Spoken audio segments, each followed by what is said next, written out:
شنگه باب معلوم سالگرد ازدواجمون 5مین سال. نه اونجا رو میگم روشن کنم. گل پسرمون آروین دوربین رو نگاهی لحظه باید فوت کنی. آروین سرم لخته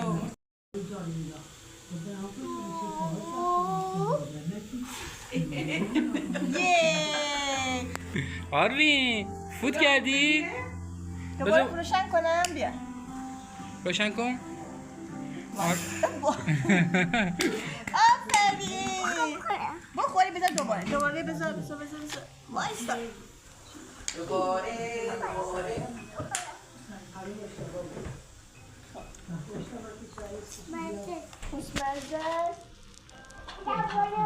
آروین داره میرقصه. داره میرقصه آقا آروین. ماشاءالله. ماشاءالله رقصش هم رقص می‌سرم. نه Bir kek oldu. مبارک باشه. Moşin ikinci başı. انشالله کیک 50 سالگیمو کنار مامان باباش. Bir. Bir kek oldu. بیا گل پسر بیا آروین برای تو کیک برداشت. انشالله ازدواج 100 سالگی تو بیا